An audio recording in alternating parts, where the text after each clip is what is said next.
is the Jiffy Lube Rivalry Series. And welcome, everyone, to ABC College Football, presented by Kay Jewelers as part of the Jiffy Lube Rivalry Series. In a moment and a day of regional enshrinement and enthronement, a rivalry that has run 127 chapters long. Minnesota against Wisconsin. So much important football to be played as we look at the college football playoff standings. Alabama, Oklahoma, Miami, Clemson, 1-4-2-3 in that order. Miami losing yesterday at Pitt. Georgia defeating Georgia Tech. Georgia's at number 6. And that is the backdrop for today's game between Wisconsin and Minnesota. Mark Jones alongside, chopping it up with Rod Gilmore. Quinn Kessenich down on the field. He'll be joining us in just a bit. Rod, we saw the standings. What does today mean in the big picture for the Badgers? Well, I think Miami drops out of the top 4. I think you start right there. And if you're a Bucky Badger fan, there's still some drama. I don't think it's automatic that Wisconsin moves up into the top 4 because Miami lost. Georgia is lurking with one loss out of the SEC, so don't get too comfortable yet. I think Wisconsin needs a big performance today. Yeah, Ohio State taking on Michigan right now. Ohio State and Wisconsin next week. Meanwhile, the Badgers have maybe the freshman of the year in their backfield. Jonathan Taylor has been outstanding all season long. Yeah, he doesn't like to talk about personal goals, but this is a big personal day for him. He is sitting at about 5th in the Heisman Trophy race. A good chance to get to New York, but he needs a big performance today to get some more votes on his side. He can move up, but it's going to take a big performance today to get some of those voters to pay more attention. And trying to book his ticket. Badgers looking for their second 12-win season as P.J. Fleck leads his Gophers onto the field on senior day.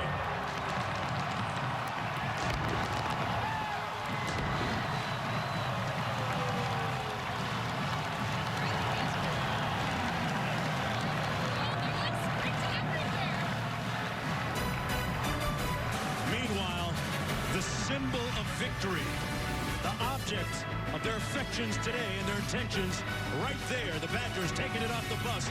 Quinn Kessenich will have more on that on the other side.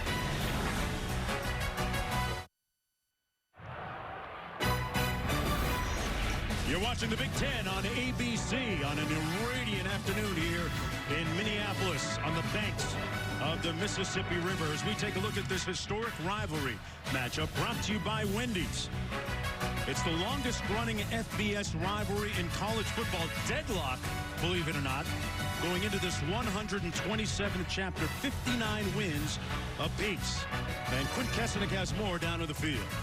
It is Axe Week, and there's nothing like a Big Ten trophy game. They've been playing for Paul Bunyan's Axe since 1948. Wisconsin has won 13 in a row in the series. And in a week where they'd be tempted to look ahead to the Big Ten title game looming next week against Ohio State, the Axe has been basically a visual that has kept them in the moment this week. The Axe has been everywhere, in their locker room, on the practice field, in the bus, in the hotel. It's here underneath the stadium right now. It is a visual representation of this rivalry, connecting, motivating, and reminding them of the importance of this game in the big picture. I think at a time where they'd be tempted to look ahead, Mark, the Axe has really served its purpose. Yeah, it certainly has. This is, in a lot of ways, Rod, a quintessential trap game for Wisconsin. Yeah, but maybe the Axe gets you motivated. You know, they used to play for that slab of bacon. Oh, man. Maybe you put a little bacon on that Axe. I mean, everybody likes bacon except for me. Yeah, I mean, hey, Coach Chris could get a little creative with that, going back in history and look at... Tell me bacon wouldn't get you motivated. Everybody loves bacon, Rod. Pork is a big motivator. Minnesota winning the toss, deferring to the second half. Wisconsin will receive.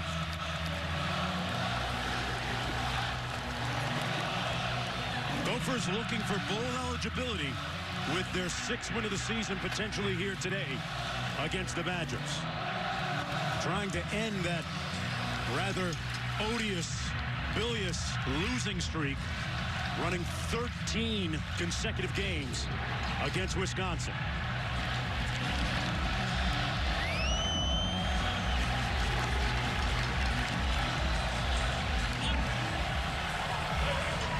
You have to go back to 2003 for the last time that Minnesota defeated Wisconsin in this rivalry game. Minnesota pretty fired up. A little pressure on Wisconsin to keep pace in the college football playoff, sitting at number 5 right now. They obviously saw what happened in Miami yesterday, upset at Pitt. Derek Tindall back deep for the Badgers. They'll take this from the 2.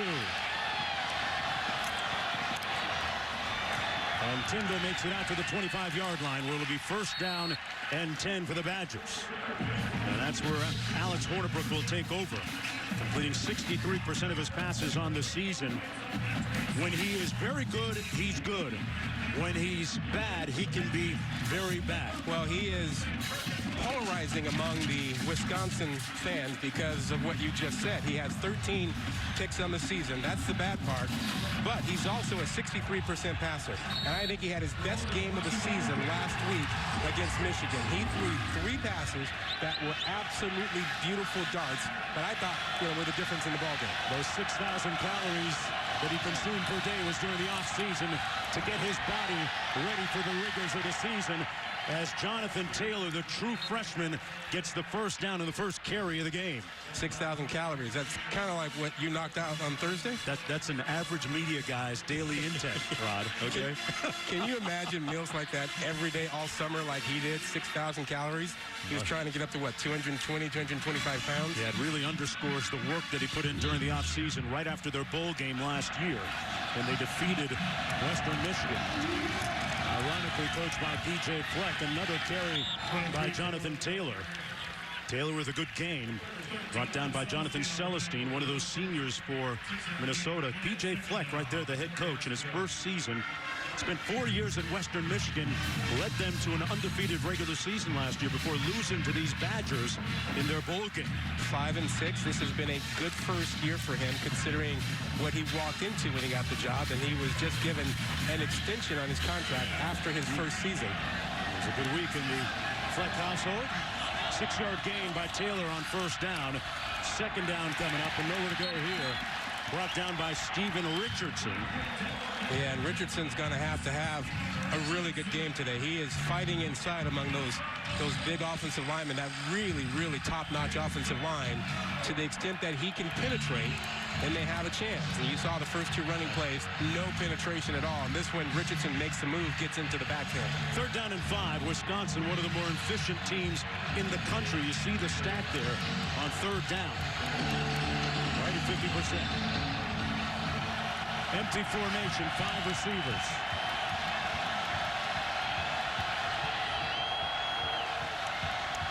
Hornibrook delivers a strike complete to the 47-yard line. That's Danny Davis, the true freshman, hit immediately, but he picked up 10 and enough to move the chain. Yeah, nice ball here, just a 3-step quick drop. Sees the spot in between the 2 linebackers and leads his receiver right in there for a nice little catch by Davis. Nice, simple, composed, and when Hornibrook gets on a roll like this, it's good. His confidence gets going. That's a nice, easy start for him. Criticized a lot for the interceptions, but he has won his last 17 starts. Hands it off this time to Jonathan Taylor again, a pickup of 1 yard on the play. Hornibrook was a 3-star recruit, committed to Pitt, and was going to go there because Chris was there as the head coach. And then he was having lunch with Chris one day when it popped up on the screen that the Wisconsin job was open. And he said, if you go there, do I fit with you at Wisconsin? I said, well, yeah, maybe. But he was out of official visit, so he had to take his own unofficial visit to Wisconsin. Off to a good start here this afternoon. Taylor again, nowhere to go up the middle, stoned at the 46-yard line by Steven Richardson. That's the guy you pointed out, Rod, that had to play well on the line for Minnesota. Well, you see you get some penetration from Richardson inside, but you bring another guy in to make a play. You get a safety guy in there to help out. McGee shows up and makes that play. That's that 8th guy in the box to deal with that running situation. So now the question for Minnesota, can you get pressure on Hornibrook? 3rd and 8. Another empty formation on 3rd down. Hornibrook Incomplete. No flag on the play. Intended for Jack Dunn. Well defended by Kunle Ayinde. Yeah, that's a really good play. Minnesota switched up and went with a little man coverage, and they brought some pressure. Ayinde read the route, jumped all over it, and got his hand in there. So that brings in Anthony Lottie to punt, averaging just under 40 yards per punt on the season. Antonio Chenault right there, standing on his own 10-yard line for the Gophers. Minnesota's defense gets a win here on their first time on the field. Chenault will watch it go over his head, and it takes a Minnesota roll out to the 15-yard line, where it'll be first down and 10 after that 30-yard punt. Demry Croft will come onto the field to quarterback the Gophers. Croft making his 6th consecutive start after Connor Rhoda began the season as the starter. But Croft is coming off a tough week last week. He started the last 5 games, had a good rushing week, set a school record for rushing quarterbacks against Nebraska a couple of weeks ago. But last week against Northwestern, their offense on the whole really had a tough time. Well, let's not beat around the bush with this. He has to play well. They have to throw the ball better, and he has to use his feet. He's got to run. Croft hands it off to Rodney Smith, arguably their most dynamic player offensively. Stopped up after a short gain. Leon Jacobs, the outside linebacker, making the tackle on the play for the Badgers. Yeah, you're facing a very tough defense. Smith is, as is, the quarterback Croft. And, I talked about Croft having to have a big game. He has 5 starts already this season. Hasn't completed more than 9 passes in a game, and they struggled to throw last week. He's got to throw against this defense. This defense number 2 in the nation in total defense. Not an easy task. Croft slings it incomplete to his tight end, Nate Wozniak, and it was dropped. It was a catchable ball. They're going to have to make plays like that if they are going to have any kind of success today, Rob. Yeah, I just don't see how PJ Fleck's team can run the ball against this defense. Nobody's run against Bucky Badger all season long. And this offense has struggled a bit. And when you deal with these linebackers who are so good on the edge and force everything inside, it's hard to run. They're going to have to throw it more than they want today. 3rd down and 8. Croft on the pitch.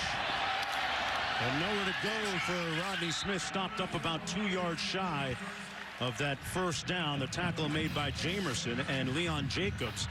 There's a look at the proficiency and the intransigence of that Wisconsin defense on the season. 1st in rush yards per game and red zone defense touchdowns as well. Yeah, some folks have said, well, look at their schedule. How do you know how good they are? Put on the tape. Yeah. Put on the tape and watch this defense play. So you see those linebackers. Jacobs, maybe their best player on defense. Here's the punt coming down the 40-yard line to Nick Nelson, a 37-yard punt, nothing on the return. Hornibrook will have good starting field position when we come back to Minneapolis.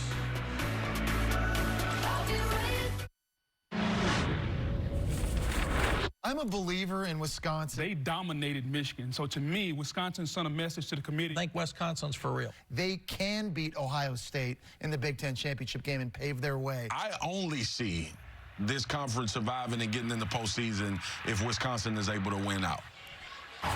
And Wisconsin, of course, with a big game next week against Ohio State, who just defeated Michigan. At a price. Yes. At a heavy price. J.T. Barrett left the game in the second half. So his health perhaps in question for that game next week. Meanwhile, the Badgers looking at 1st and 10 from the 40. Taylor off tackle to the right, picks up about 3, Quint. Last time Ohio State lost a quarterback, a starter, before they played Wisconsin, Cardell Jones showed up, and they beat him 59-0 in the Big Ten championship, gentlemen. Yes. Is that ancient history? Q, why do you want to stress out Bucky Badger fans? How about last year's game, which was a 30-23 win, went to overtime? Close one, right? Interesting little nugget there. 2nd down and 6. Hornibrook looking to set up the screen.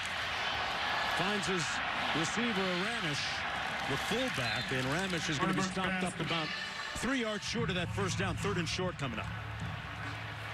I think it's an interesting game, Rod, either way. The Buckeyes going to be favored by about a touchdown. Yep. But, as you said, you watch this Wisconsin defense. There's such a clear sense of identity offensively with the run game, with third down conversions.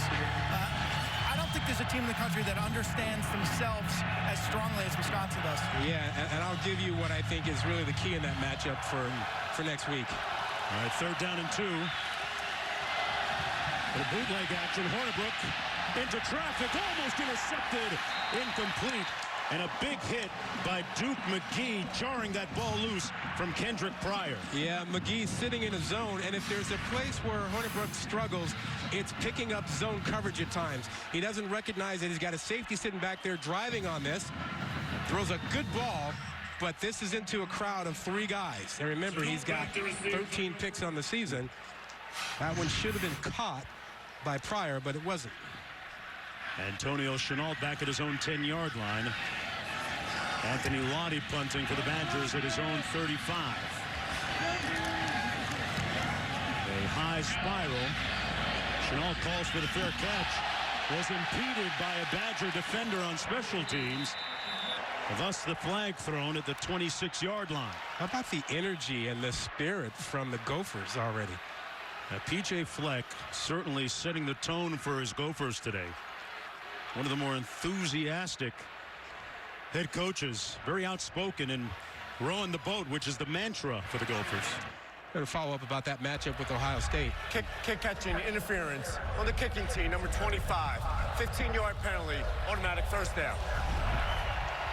Take one more look at that first. That's going to go against Tyndall. Couldn't get out of the way from Chenault. He'll tack on 15 yards. 1st and 10 Gophers when we return.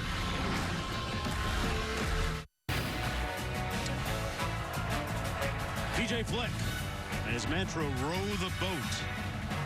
Your oars are your energy source. Your boat are the people that you can influence. And the bigger your boat, the more successful you are. Croft hands it off that time to Rodney Smith. And Smith's forward progress going to make it out to the 36. Ryan Connolly making this top for the Badgers, a 3-yard gain. So hard to run outside on this defense.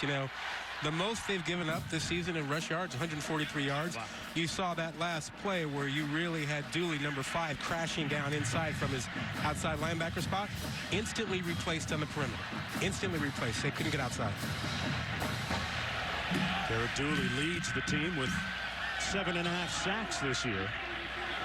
2nd and 7. Croft hands it off again to Rodney Smith.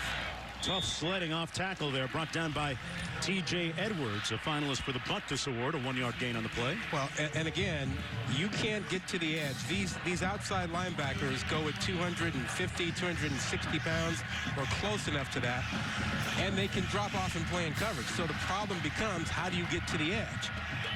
And because you can't, Edwards roams free inside and makes a lot of tackles. Sounds like you're telling me they got some good athletes back there. They got some players.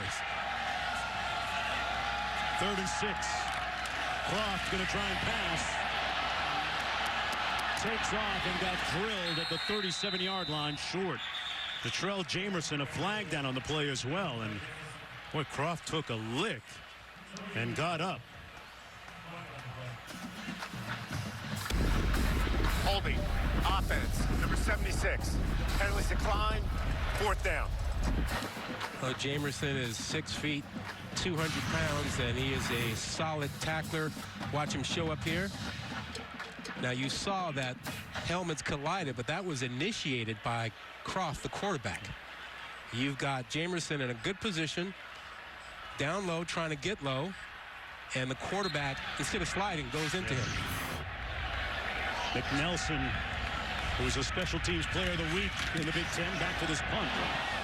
And Ryan Santoro. Santoso's punt out of bounds right around the 30-yard line. Folks, kick off your NFL Sunday with the Countdown Crew at 10 a.m. Eastern Time on ESPN with all the breaking news and game previews. Streaming live as well on the ESPN app. Then Monday Night Football, it's the Texans and the Ravens with Monday Night Countdown beginning at 6 Eastern Time on ESPN. I wonder if Sunday and Monday in the NFL will be as crazy as college football has been this week. And you had the Miami upset. Yeah. You got coaches fired. You got coaches hired. You know, we don't know what we're going to have for next week in terms of what matchups are going to, turn out to be. It's kind of crazy right now. Yeah, there's a fun time of the year for college football fans.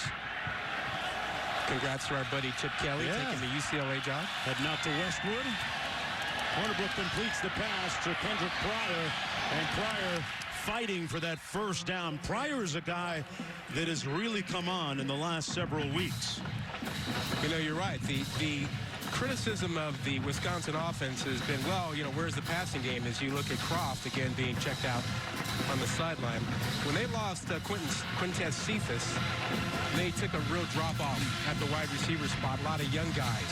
And these guys are growing as the season goes along here, and they started to make some plays the last couple weeks. Helping Hornibrook out on the receiving game. Bradrick Shaw in a tailback now, and he takes the handoff. Hit almost immediately and falls forward just shy of the 40-yard line. Meanwhile, we saw the shot of Demry Croft on the sideline for Minnesota a moment ago. He took a big hit on the last sequence, and looks like they're really checking him out. He was shaken up a little bit. Yeah, I'm surprised he didn't slide. And again, he's 6'5" and probably felt like he could handle running over Jamerson, but Jamerson's a pretty solid safety. Yeah, that's Connor Rhoda there. You saw the backup quarterback who was the starter for the first 4 games this year, practicing some snaps. Hornibrook delivers, dropped at the 48-yard line by A.J. Taylor. Usually a much more reliable receiver, and that, pardon me, they're going to say that's a completion. On the second catch, he gets it. A little basketball with that one, but he actually got his hands underneath it before he hit the ground. That's a good catch. He's one of those guys that's really kind of come on. He made some big catches last week against Michigan.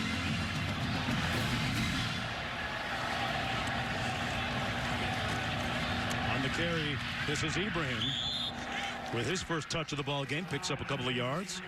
So we've seen Taylor, Shaw, and now Ibrahim get carries for Wisconsin. Jonesy, just keep in mind, this is one of their big plays. They just do a counter. They're trying to get at least 4 blockers on 4 defenders. You pull these guys around your tackle and your tight end, you get them evened up, and then you got a chance to let your back make a play. Minnesota beat blocks that time. That's a good defensive stop by Minnesota, but if you can't stop the counter, you can't stop the outside zone, you got no chance. There's a real line of scrimmage type of game. Hornibrook looking downfield and comes under, incomplete at the 47-yard line, intended for Xander Neville, the tight end. So it'll be 3rd down and long for the Badgers. And Rod, you look at Wisconsin's success throughout the years, you see those offensive linemen. Paul Chryst philosophy in line with what Barry Alvarez started years ago. Big linemen, strong running game. Yeah, and it usually works. Right now, they've run into an energetic buzzsaw, fueled by this crowd, where the Minnesota defense is penetrating, they're aggressive, and right now they're winning it at the line of scrimmage. They're really coming after these guys. Richardson, Jackson, Ulmer, Coughlin up front for the Gophers. 3rd and long, Hornibrook complete for the first down at the 40-yard line to Fumagalli, the tight end, all-conference performer. And this is a guy who was the MVP of the Cotton Bowl against Western Michigan. P.J. Fleck is quite familiar with him. He's the 3rd guy inside. Watch him just with a little out, and for a guy who has only 3 fingers on one hand, he's got incredible hands. An unbelievable story, missing a couple of digits on his left hand. And making a fantastic catch there. Fumagalli, the former walk-on. 1st down and 10, the toss to Taylor. Cuts it back inside down to the 38-yard line. Jonathan Taylor picks up a couple of yards, brought down by sophomore Thomas Barber. Do you remember seeing Fumagalli in the Cotton Bowl, and he made that one-handed spectacular catch? Yeah. And then people were stunned to find out that he made that catch with the one hand, with the 3 fingers. It has not hampered him in his career at Wisconsin at all. No. He's gone from being a walk-on to a legit NFL prospect. Guy that only had 1 offer. That was at NC State, coming out of high school. That slant complete to Danny Davis. Let's go back to Cassidy in the studio. Thanks, Mark. Carbex Drive What's Possible update. West Virginia, Oklahoma. Kyler Murray in at QB for Baker Mayfield, who didn't get the start for discipline reasons. And Murray, on the first play of the game, takes off 66 yards. That would set up a Rodney Anderson TD on the next play. It's 7-0 Sooners, and this game's over on ESPN. Mark, Rod, back to you. Well, it doesn't look like they missed Baker Mayfield much, Rod, coming out of the gate. That might keep him on ice a little bit longer with a start like that. Hornibrook looking for downfield. Caught at the 6-yard line to Taylor. 1st and goal, Badgers. Crispy execution, Rod. Yeah, this is what he does well. I like him on the bootleg. When they get him outside the pocket, you see the arm is just strong enough to come back across the field. A nice crossing route by Taylor, using his speed to come all the way back, and that's a nice throw. Look, let's be real here. Hornibrook is really the key to this offense. When he can make throws like that, when he can be mobile, this offense gets into a new dimension with Taylor at running back and the short, quick passing game, and they become really, really good. They become a top 4 team. Wow, okay. Even more balanced. Hand it off here to tailback. Taylor again keeping the pile moving. Picks up about 3. 2nd and goal coming up. See that push by that offensive line? Big fellas up there. I think they had their share of bacon, man. Yeah, there's plenty. This is a mammoth offensive line, but they're a little more mobile than some Wisconsin O-lines that I've seen from the past. And this is the part of the field, you see multiple tight ends, you see fullbacks, and you can hear it down here. That's the cool thing. When they fire off the ball, you can hear the contact. It's unbelievable. Chris James in a tailback. Out of the offset eye, it's James on the handoff. No signal, stopped just short of the end zone, inches away from that goal line.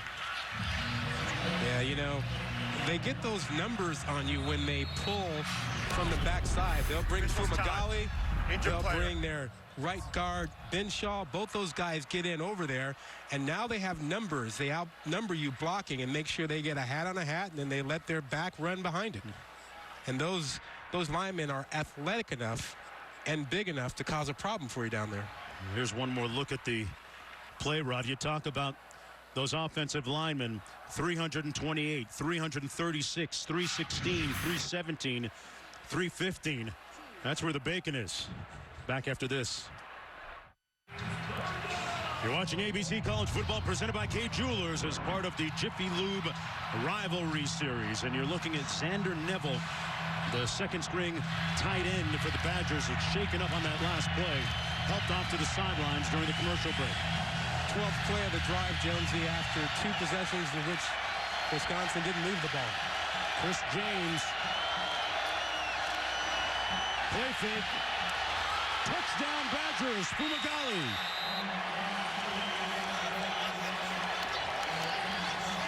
Badgers! We go Wisconsin! Troy Fumagalli in the end zone off the great play fake by Hornibrook. And that's his 4th touchdown catch of the season. A pretty good guy to go to down here. He's an excellent blocker, and that always gets people a little bit confused. He's 6'6", 250, and you have to respect his blocking ability on the goal line. But when he lets go and he gets out, no one's paying attention to him. His 38th reception of the season and his 7th career touchdown. Guglielmone with the extra point, and the Badgers lead at 7-0. Rod, what was the key component here on that touchdown catch? Well, just watch right here. Watch the sell on the blocking he does there. He does a great job blocking. You have to respect that. And then he slips out, and you get the bootleg out there. When that guy comes to block you, you actually have to deal with it. And so he gets out, Q. He's tough on the goal line down there. You know, one thing that stood out to me on that entire drive, Rod, was Wisconsin's ability to play action and throw the ball on the early downs, 1st and 2nd down, as opposed to run, pass.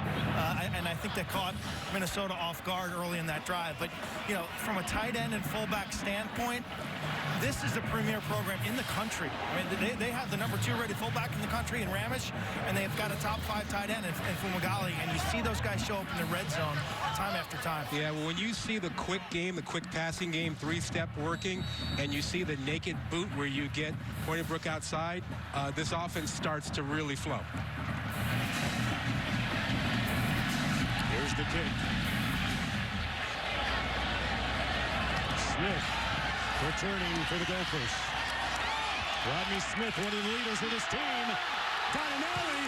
Rodney Smith. One guy. Smith down to the 6, but there's a flag down at the 43-yard line. The ball also came loose. A tremendous effort by Rodney Smith. Holding. Return team, number 43. 10-yard penalty from the spot of the foul. First down. And this is going to come back. Bailey Schoenfelder called for the hold. On what was otherwise a sparkling 93-yard return by Rodney Smith. Well, and you need some breaks like that if you're Minnesota. You need to get something in the special teams. You need a takeaway, something like that to keep you close. Well, Demery Croft has his helmet on. Looks like he's coming back into the ball game. He took a big hit on the last series. Here's a look at it. Yeah, just slide. He doesn't. He goes shoulder and head first. Jamerson is there. And the result of that was people having to check him out. See how he responds on this series. First down and 10 from the 33. Croft keeps it. Pretty nice move and is brought down by Jamerson at the 39-yard line. The end of the first quarter.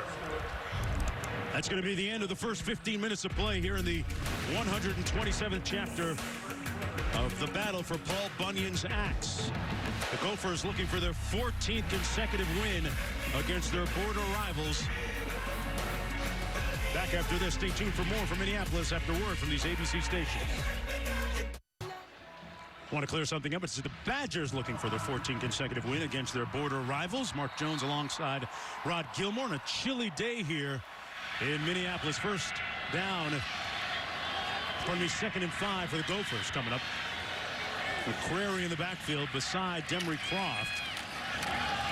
And McCrary on the carry, moving the pile across the 42-yard line. Rod, when you look at Wisconsin, how prepared are they? Can you really tell they haven't faced the top 3 teams in the East this year? Yeah, I think if you're a Bucky Badger fan, you don't get worked up about people questioning the schedule. It's a fair question. You didn't face, the top 3 teams of the East. You didn't get a great non-conference team, but you've got a really good team. And as long as you win and win out, you're probably going to wind up in the top 4.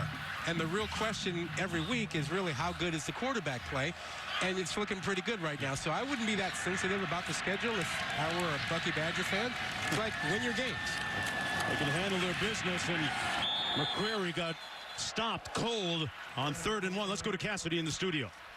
And Mark, AT&T Field Passes go to the Iron Bowl. Bama, Auburn.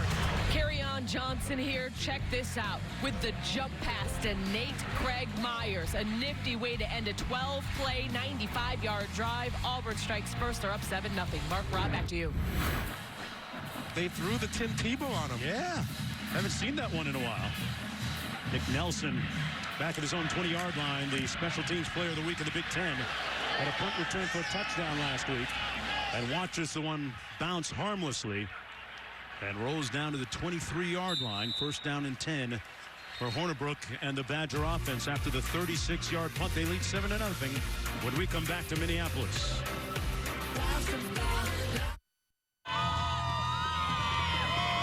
Taco Bell is a proud partner of the College Football Playoff. Folks, be on the lookout for Taco Bell student sections and passionate fans like these at games all season long. Some of our spectators today, Rod Gilmore, don't even have jackets. This is a balmy summer day. We kind of lucked out and not hitting the snow today. Feels like summer in Minneapolis. It's like 33. Jonathan Taylor in the backfield dotting the I.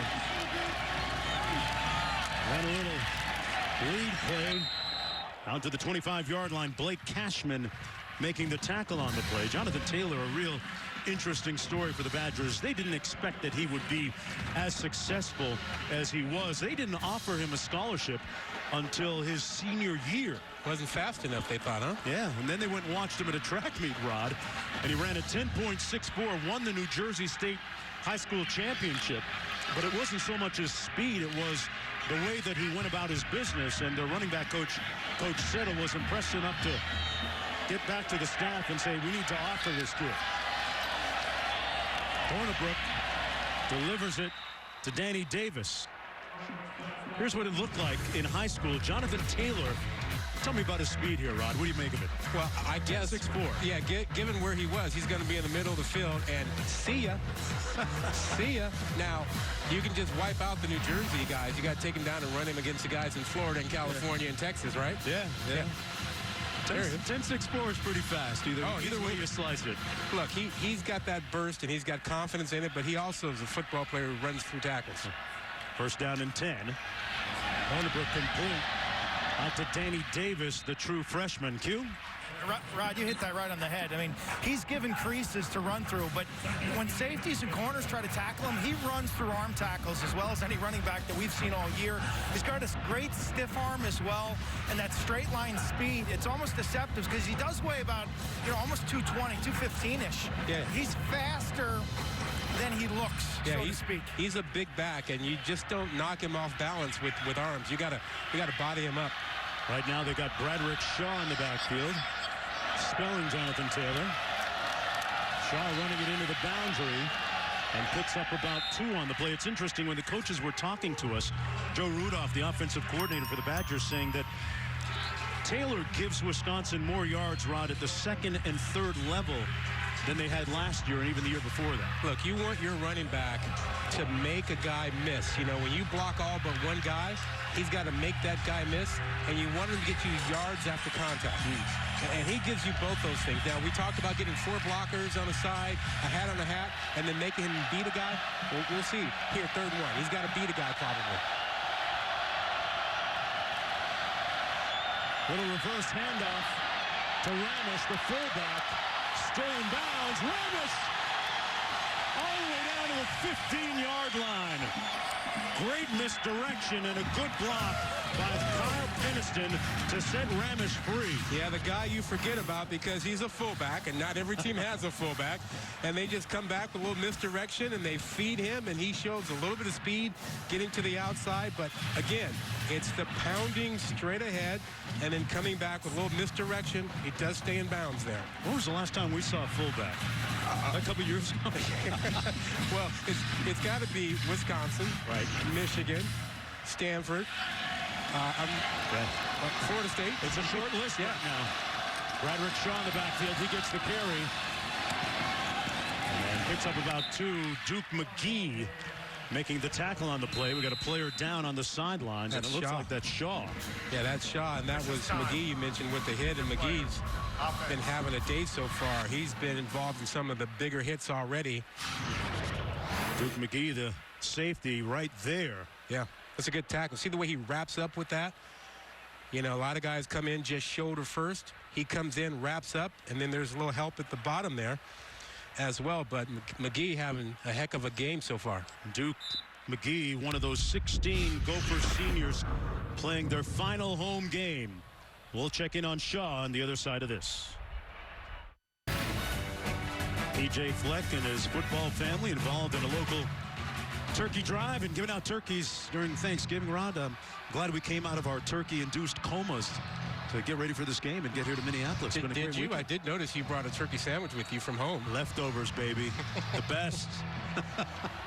They travel well. You're supposed to learn in kindergarten to bring enough to share with everyone. Just saying. Team player all the way. Out of the offset eye, 2nd and 9. Nowhere to go for Groshek. Derek Groshek hit immediately. We're talking about the day McGee's having. Watch him, number 8, Phil inside. Slide over. There he is. A little bit more aggressive Minnesota is bringing some penetration. This guy's playing his tail off right now. He's making plays. Load up that box. 3rd and 9 coming up. Well, you know, you really do need to load the box and challenge Hornibrook to make plays to his young receivers. Be aggressive. Play man coverage. 4 receivers on this formation. Hornibrook fires incomplete at the 3. Intended for Danny Davis. Stride for stride with him was Antonio Chenault. And remember, this is one of the best teams in the nation in the red zone, and they bring about a 4th down. And in comes their place kicker, Rafael Gaglione. Gaglione is 11 of 13 on the season. This one going to come from 32 yards out.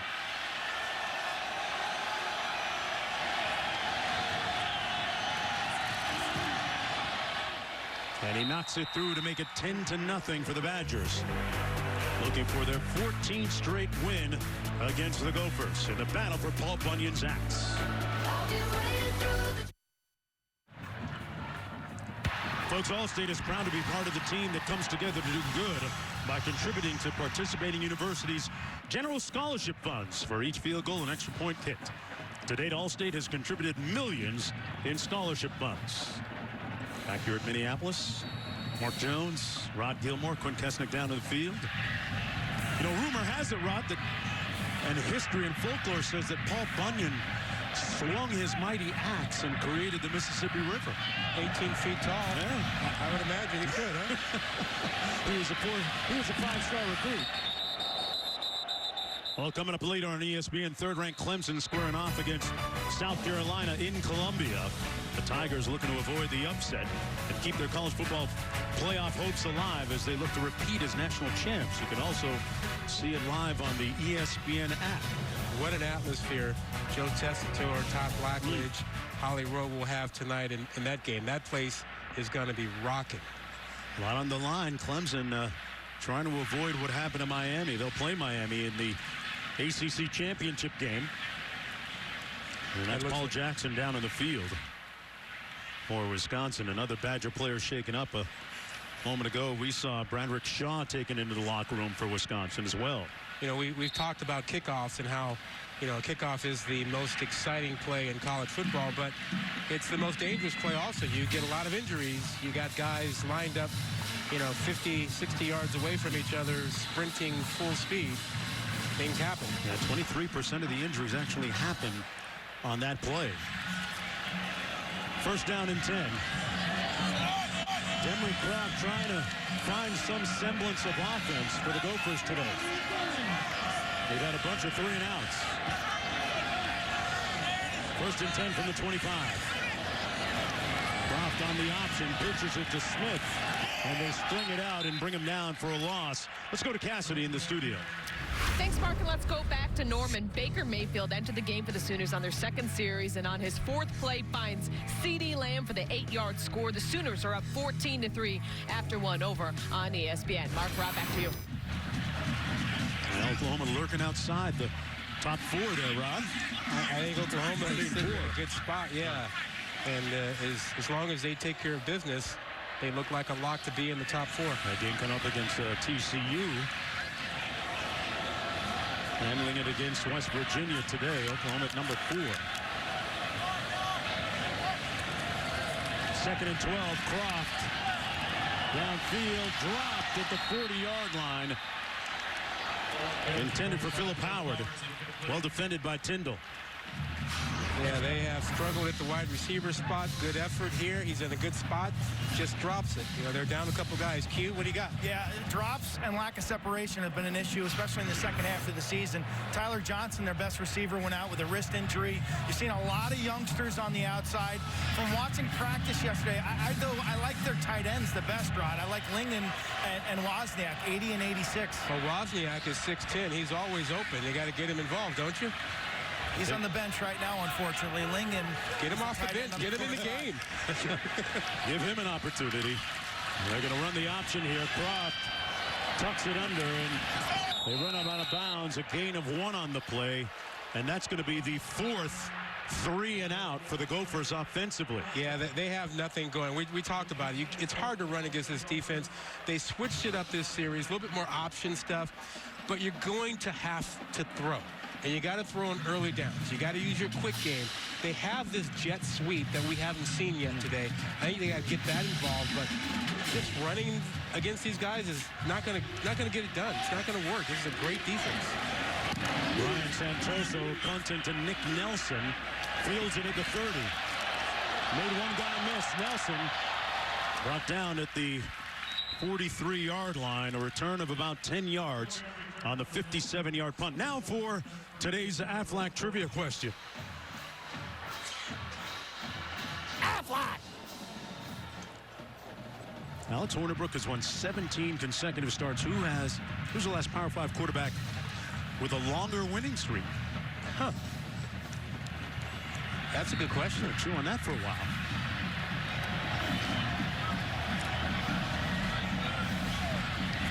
Got to think of teams that had long winning streaks, obviously. Yeah. This is Jonathan Taylor, 17. Well, you know, I'm thinking it's got to go back, obviously, to last year. Yeah, I would have thought Jalen Hurts, but they lost the championship game at Alabama, so he's not there yet. Miami just had their winning streak snap, but they had Brad Kaya as the quarterback last year, so that wouldn't work. Huh.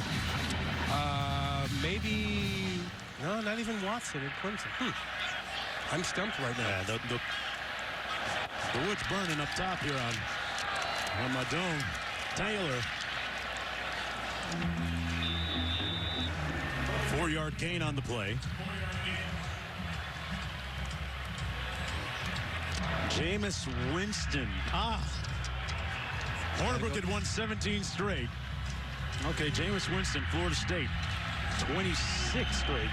That's the answer to our Aflac trivia question. Well, we were on the right track with Florida State. We just didn't go back. We're getting warm. 3rd and 2.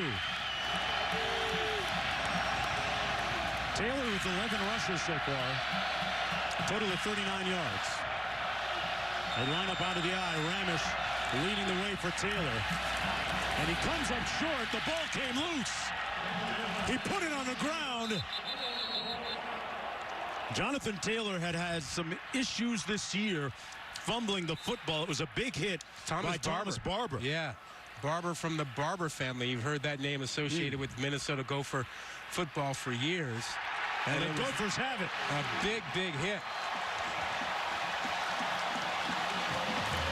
The youngest of the Barber brothers, which included Marion that also played here, comes up with a big play.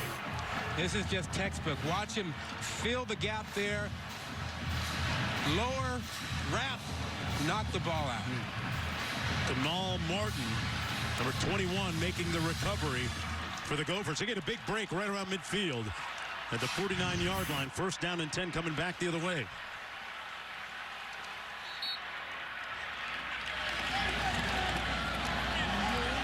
Let's see if they actually open it up a little bit. Quick passing game, jet sweep. There's a jet sweep motion. Lots of pressure on Croft. Down to the 37. Ryan Connolly coming on the pressure. He wasn't alone. He brought some friends. Ooh. I mean, it was almost as if they were setting up a screen. Watch all the white shirts blow by the offensive line here. By the time Croft turns around, he's got a lot of guys in his face. It's tough to make that quick decision, but that ball has got to go away. But look how fast this happens. Nowhere to go. Well, he didn't have time to set up. Nope, no time. That was the 38th sack of the season for the Badgers defensively. 2nd and 22 now. Croft on the pitch to Rodney Smith.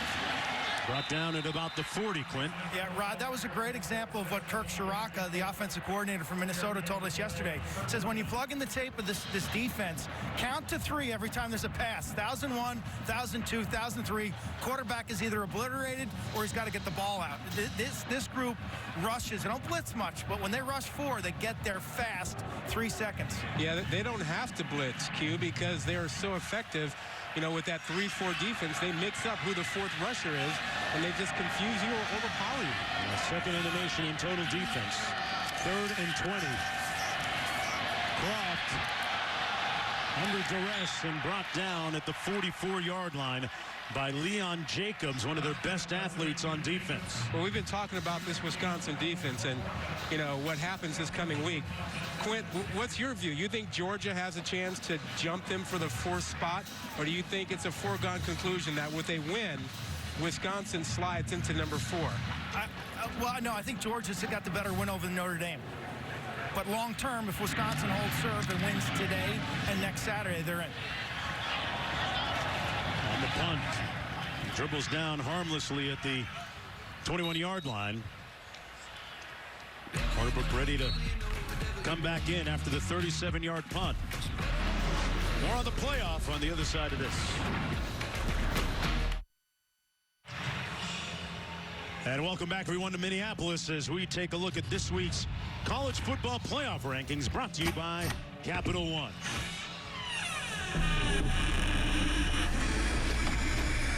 Oh, Rod, sound like a door opening up there for somebody. I think it was, and that's because you had that happen. And now Wisconsin and Georgia are sitting there. Wow, we went all in on the sound effects, man. You got to listen for the secret knock as A.J. Taylor makes the catch and is pushed out of bounds at about the 30. Wisconsin won't need a secret knock or handshake to get through the door. They just got to win, right? Well, Barry Alvarez says he can't believe the notion that an undefeated Power 5 champ would not get in. So if you're Wisconsin, you know, win this week, beat Ohio State, and Barry Alvarez said you should be in. Now, the committee has been slow to move Wisconsin into the top 4. We'll see if they do that this week. Georgia, as Quint mentioned, has better wins on their resume than Wisconsin. On the run, James dashing. Chris James still on his feet and finally tackled on Minnesota side of midfield by Antonio Chenault. Well, the big chunk of yardage in the first down. Yeah, watch the pit transfer here as he just takes this ball outside zone play, huge gap in there. He recognizes it right away and just hits it. The guy followed Christ over here to finish off his collegiate career. 29-yard gain, too. Yeah, once that defensive line starts running east-west, eventually there'll be some creases, and that's not what you want if you're Minnesota. Yeah, he was barely touched going through the hole. Here he is again, this time going to lose a yard. Cassidy, what's up in the studio? Mark, let's go back on the Plains. Bama down 7-0 until Jalen Hurts. Check out this pass. Just airs it out, and Jerry Jeudy comes down with it for the 36-yard score. It's all tied up at 7 between Alabama and Auburn. Mark, Rod, back to you. Rod, interesting scenario if Alabama loses in that game, too. Look, I think Alabama is one of the top 4 teams in the country. Resume or not. High test, huh? Hornibrook completes the pass to Kendrick Pryor. Another reception for him. So you say if they lose, they're still in. I think they are this year's Ohio State. If they have one loss on their resume, I think Alabama gets in, whether they're the SEC champ or not. You know, I don't think there's any team in the country that wants to play Alabama. I think Clemson would say, hey, we got them, we're fine, we can handle them. I don't think anybody else is looking to play that team. You watch them, they're pretty good. That game tied at 7. You saw it back in the studio. 9-yard gain on the previous play. 3rd down and 2 coming up for the Badgers from the 34. Barrett Groshek in the backfield. That's the first man through, Ramish. And it looks like he just got enough for the first down. So I take it you and Q both agree with me. No one challenges me on Alabama not winning the SEC getting in? I can't imagine a scenario where Alabama does not get in. Okay. All right. 2. Oh, you guys just asked me. I was thinking, you know, last time we saw Alabama was so long ago. They were slightly unimpressive in their win over Colorado State. The SEC West has come up kind of soft other than Auburn this year. Wisconsin running a big hole for Groshek. Still on his feet. Down to the 4. 1st and goal for Wisconsin. They gashed that defensive front. Well, it's what Q was talking about. You know, you get these creases when you run that play. And a timeout call down to the field. Timeout. 27-yard gain by Groshek. 57 on the game. Well, Jonesy, we've been talking about, this play, this outside zone, and reading what you have there. Stop it right there. You see, look at this crease that you got there. He recognizes it because you're sliding those defensive linemen, pushing them east and west, as Q mentioned, and you got a huge crease. Pick it and go. Q, you like that, huh? Yeah, and what stands out in this game with Ohio State looming is the number of running backs that coach is willing to give the ball to, whether it's James, Groshek, Ramish, Taylor. Really impressive in terms of depth at the running back and fullback position. Yeah, Quint, that's a great point because today we've seen 5 different guys get carries for Wisconsin. Look at the ball control. They are a time of possession team today, Rod, as always. Well, you've had 5 drives for Minnesota, all of them 3 and out. And Wisconsin has run the ball clearly as they've wanted to do. James, the deep back, dotting the I. Hornibrook into the end zone. Touchdown Badgers, Peniston.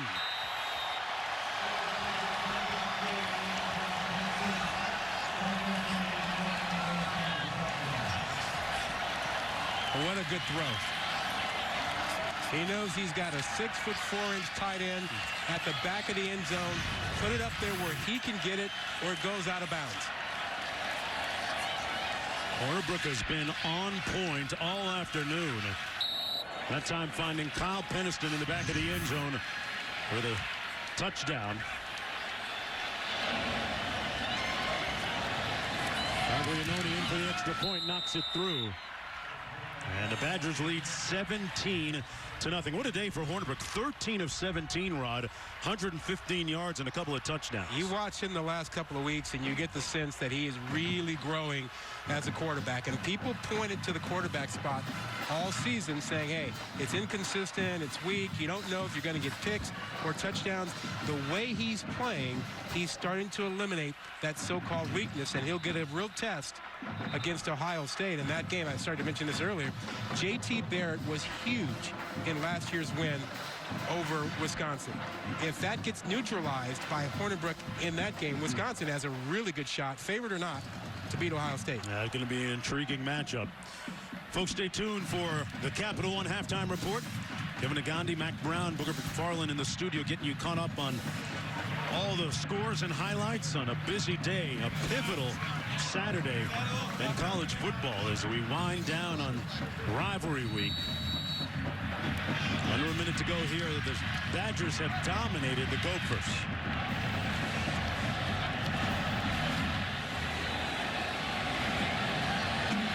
And Smith will let it come out to the 25-yard line. First down and 10 for the Gophers. P.J. Fleck, the first-year head coach. His recruiting efforts starting to bear some fruit. He talked about the fact that they have locked up the 7 top players in the state of Minnesota. That's a start, Rod. It is. And let's not forget, if they get a win today, they're bowl eligible. But he said he's not really focused on the short term. He's trying to build this program. He knows that there are holes. He knows that there are things they need to do. They've got to mature. They've got to get physically stronger. So he's thinking long term, not just short term a bowl appearance. First down and 10. Croft hands it off to Smith. Breaking run. Biggest run of the day and the first down of the day for the Gophers on that 25-yard gallop by Rodney Smith. And a timeout called. Yeah, watch the double team right there. And watch Smith read it and come off of it. Good double team, cuts, and he's on his way. Need some confidence. That run will help. Remember, they get the ball to start the next half. Dale Fleck talked about Rodney Smith being a great example of one of the guys that really bought in to P.J. Fleck and the philosophy of rowing the boat when he first took the job. Well, Sunday, December 3rd, we'll have exclusive reveal of the college football playoff rankings and which 4 teams will make the playoff. Reese and the gang will also unveil the other New Year's 6 bowl games and break it all down in this 4-hour special. It all starts at noon Eastern time on ESPN, also on the ESPN app. There could be a lot of drama associated with that. No doubt from midfield. Croft going to take off. And this time wisely rolls into the 45-yard line. Another timeout called. Good with use. 35 seconds to go. Good clock management, using that timeout. You had a couple, got one left. You know, you can get yourself in field goal range. The issue, though, is that we've not seen any semblance of passing by Minnesota to really feel confident that they can actually pick up, 15 yards or so, 13 yards, and give themselves a shot. But that's what it takes. And if you can get a field goal going into half, you get the ball coming back to start the third quarter. Yeah. You're talking about P.J. Fleck and not really concerned with the short term as much as he is the big picture, Rod. He said that, man, we haven't won a championship here in Minnesota in 50 years. That is the ultimate goal. Well, no consistency. I mean, how many coaches in the last 11 years? Yes. 6 or 7? That's 6 of them. 2nd and 6. Croft slings it incomplete. His receiver fell, but there's a late flag thrown. It was intended for Mark Williams, covered there by Nick Nelson. Pass interference. Defense, number 11. 15-yard penalty. First down. That's going to go against Nelson. Well, you see, he was grabbing him and holding him, and it's going to get you flagged. That gives you a shot now. If you're Minnesota, you're at the 33-yard line. That's a 48-yarder. You've got time to pick up a little bit more yards. You don't have to throw right now. Well within field goal range for Emmett Carpenter, who's 14 of 18 on the season. Croft can't take a sack here. Flings it incomplete, broken up at the 21-yard line. Good play by Derek Tyndall. Stops the clock with 22 seconds to go. Even when you think a guy is open, not open. Good job by Tyndall getting that right hand in there. Left hand down low, that's where you do it. That's a great play. I love that. Spoken like a true former DB. Yeah, that's just like in basketball. You're just bracing yourself. It's no big deal. He wasn't holding them around that. Doesn't matter. You can hold down there. It's fine. Okay. It's not disrupting what the guy's trying to do. 2nd and 10. Smith inside the 30. They're going to say that he was down at the 28. And the clock's still running, as Fleck is going to probably burn his final timeout and get the field goal unit on. Look, that's pretty good clock management. Timeout. Quinn? Yeah, PJ's all over it. This field goal kicked into a slight breeze. There was a little stronger wind earlier. It's interesting, Jonesy, this stadium actually sits east-west, which is very rare, and the sun setting to your left in that left end zone, and that's where the breeze is coming out of. But if he hits this square, he should have the distance. The wind was much stiffer earlier. Well, if he does, Q, that should give them a little bit of confidence. This is the only drive the Gophers have had of the first half, and they get the ball to start the third quarter. You'd have to go all the way back to 2003 for the last time that the Gophers defeated the Badgers in this battle for Paul Bunyan's axe. Emmett Carpenter going to attempt this one from 46 yards out.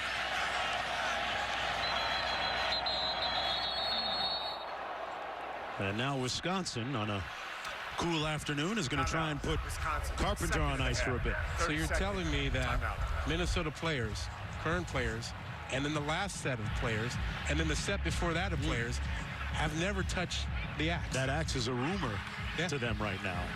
We actually saw Wisconsin bring it to the game here today, but I did that last game that they won in 2003. It was a great scene in the old Metrodome when they stormed the Wisconsin sidelines to grab that axe after they kicked the game-winning field goal. I got a question for you. Why are they hiding the axe inside? I mean, if you've had it that long, don't you parade it around the sideline and kind of say, nah, nah, nah, nah, nah? I think it's their way of saying it ain't going anywhere. From 46 yards out, Carpenter. And he pushed it to the right. No good. An ignominious ending to the first half for the Gophers. But they will get the ball to start off the third quarter. 17-0 at the end of the first half. Stay tuned for the Capital One halftime report after this message and a word from our ABC stations.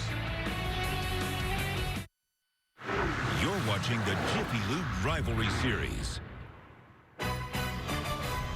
You're watching ABC College Football presented by Kay Jewelers as part of the Jiffy Lube Rivalry Series from Minneapolis. Right now, 17-0. The Badgers pitching a shutout defensively against the Gophers, and Hornibrook has been red hot throwing the football today. 13 of 17 passing. As we take a look at our first half stats, brought to you by Overwatch. Well, you mentioned Hornibrook and his performance that jumps out. You see the 262 total yards, but the Wisconsin defense has simply shut down Minnesota. They had 19 plays in the first half. Your defense only played 19 plays.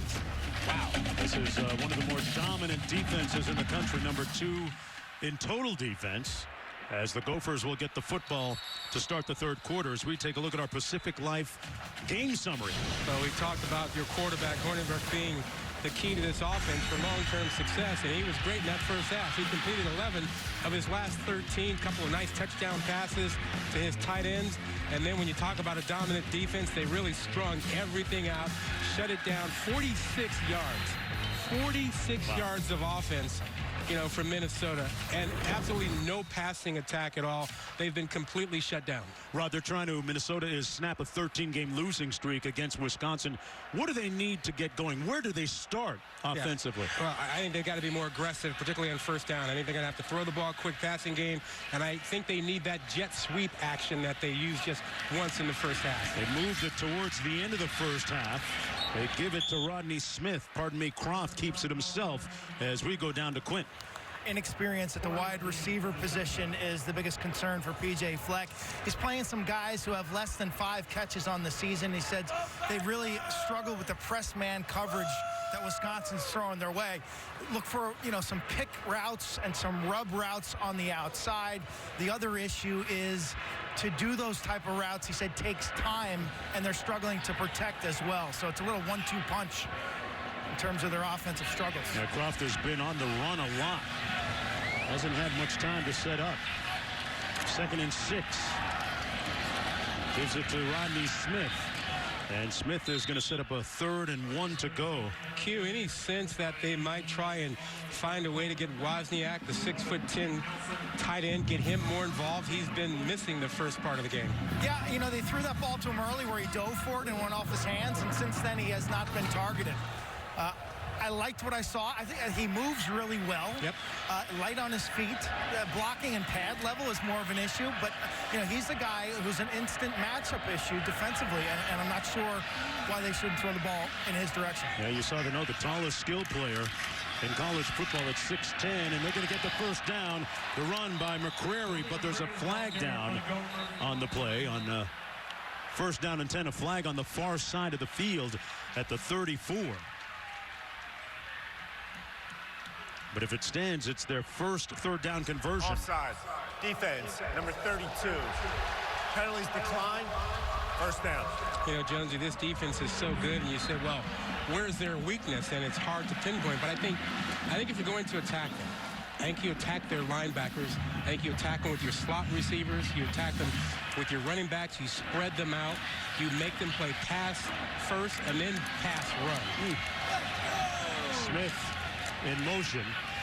Now back the other way. Croft fires into trouble and almost intercepted by Jamerson.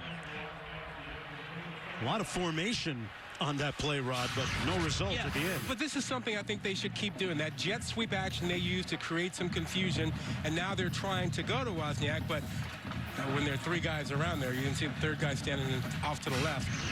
That's a tough place to throw the ball. It's up a 2nd down and 10 from the 41. But I like the adjustment from Minnesota trying to throw on first down something quick to get things moving. Last week, Demry Croft was just 2 of 11 passing with 3 interceptions in that loss against Northwestern.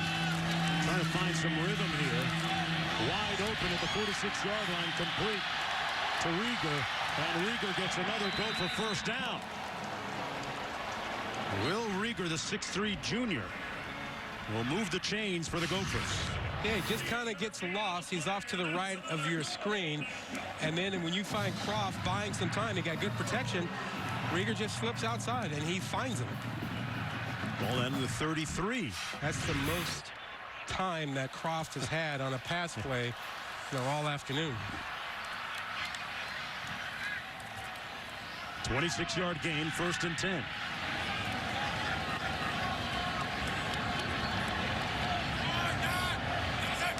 Smith on the jet sweep action, the toss into the boundary. And a great play on the edge by Garrett Dooley. He stared at McCrary and said, "You're not going anywhere." Well, we've talked about how their outside linebackers are great. And that time, Dooley just showed you his athleticism cue. We saw him, big guy, and he comes down, then gets back out and turns the play back in. Yeah, I tell you, these inside linebackers, they pursue really well. Dooley's a guy who basically for 4 years hardly played any snaps. Last year, he was a part-time player, 10 to 15 snaps a game. All of a sudden this year, he's a prime player in his 5th-year senior year. I mean, player development is a signature. Big part of their program. Tough sack back to the 47 by another one of those linebackers, Connolly.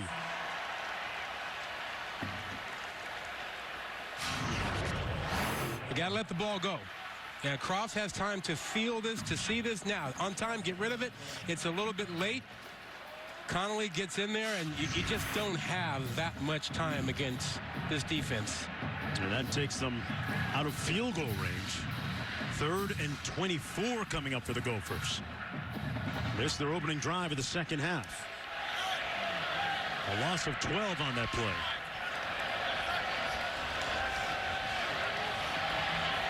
Croft throws it downfield and out of bounds. And what looked like a promising drive early here in the 3rd quarter for PJ Fleck's team will end in a punt.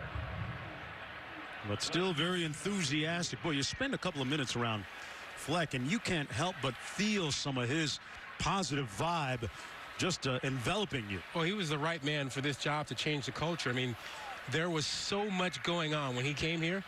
There was a sexual assault investigation involving players, fired coaches. They had all kinds of issues. As punt goes into the end zone, it'll come out.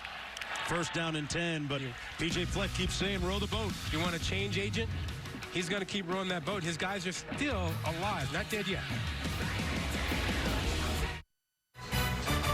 You're watching the Big Ten on ABC as we look at some of the autumnal hues cascading across the landscape here in Minneapolis. Coming up later on ESPN, 3rd-ranked Clemson taking on number 24, South Carolina in Columbia, South Carolina.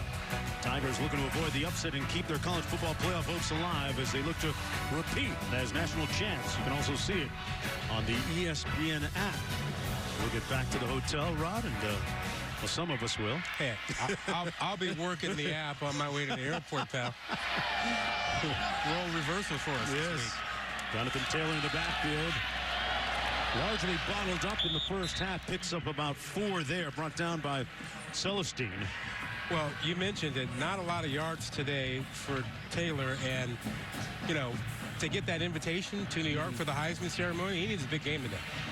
I mean, voters pay attention this time of the year, and you go up and down, and he needs those numbers.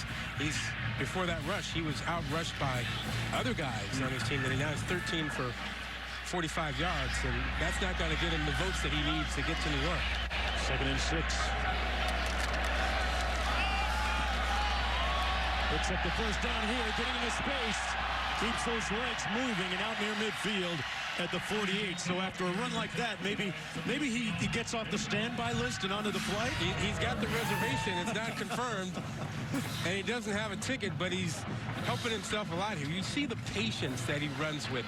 You see that power, the legs just, drive. Look at him. Use a little bit of a stiff arm there, but that patience and vision shows up here. Protect the football, youngster, right? Yep, no doubt. Good job there. Yep, put one on the ground already today. Part of a great lineage of running backs out of New Jersey for this Badger football program. He is the latest. Tripped up there. Good tackle by Martin as we go back to Cassidy. Thanks, Parker. Let's go back to the Iron Bowl. 98 seconds into the second half, and Bo Scarborough goes untouched 21 yards to give Bama the 14-10 lead. Mark, Rob, back to you. Back and forth they go.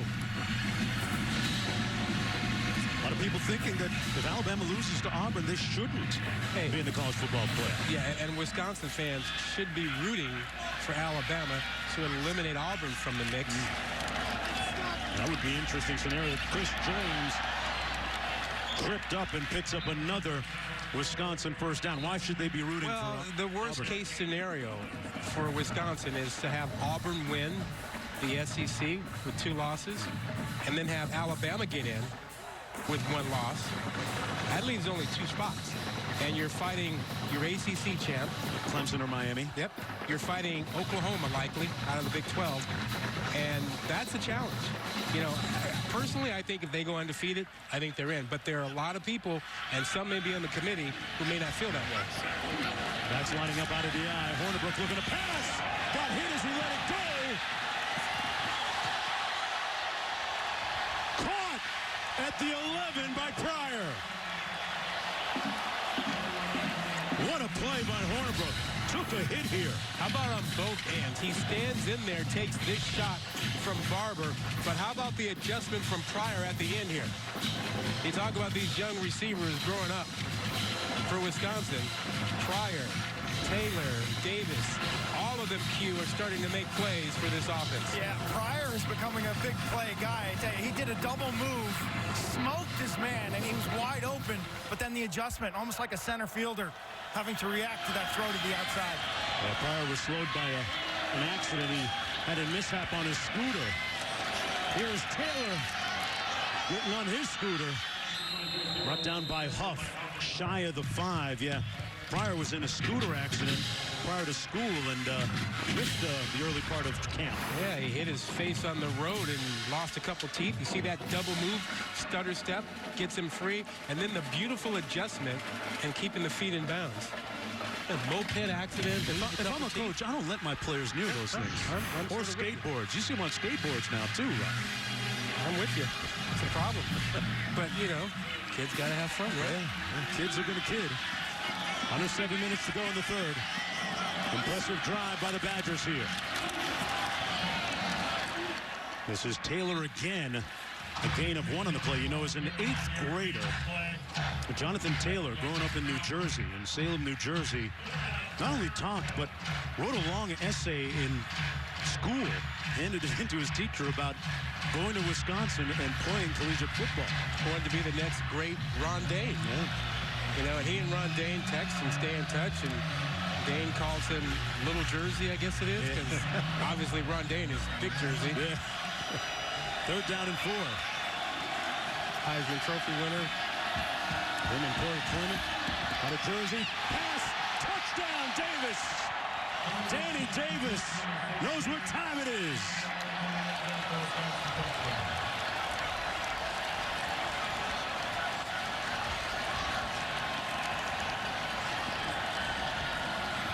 Now there's the confidence of Hornibrook to throw this thing inside. And how about Davis?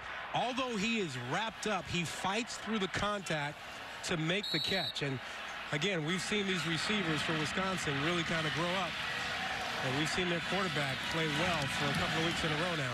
Hornibrook threw a rope, a frozen rope that melted in the arms of Davis. Yeah, this is beautiful. He's really coming along. And if he's doing this every week, look out, college football. Wisconsin's got some offense to go along with that great defense. There's only one of me. They are not confused.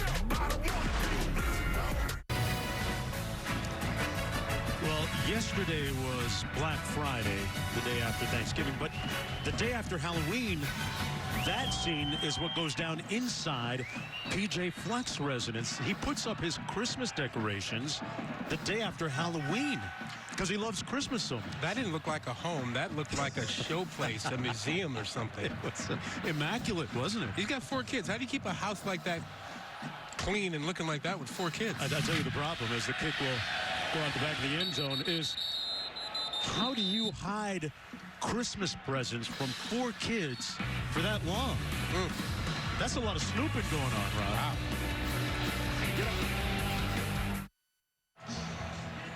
You're watching ABC College Football presented by Kay Jewelers as part of the Jiffy Lube Rivalry Series. And now it's time for We've Got You Covered, brought to you by Jiffy Lube. Well, the Wisconsin defense has had the Gophers covered, suffocated, any other way you want to address it.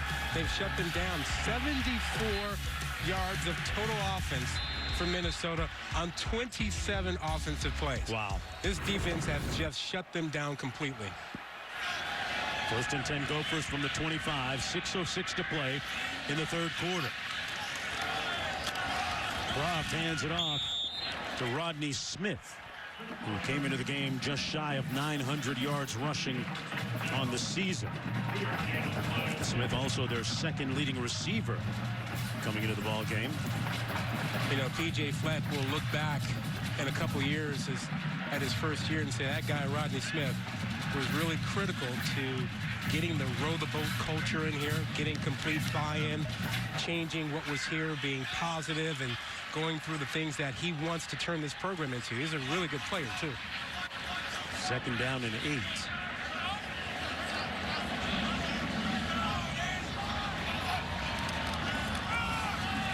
Smith again between the tackles, moving the pile, going to set up a third down and about a long 3 to go, Rod. How did you phrase it? P.J. Fleck said before he got here, the culture was sort of, players kind of do what they want, have their own business. He says, now we're all up in their business.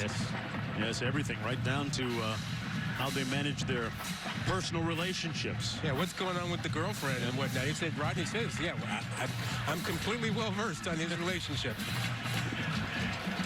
Into all aspects of their lives, personal, spiritual, educational. McCrary in the backfield now on third down and 3.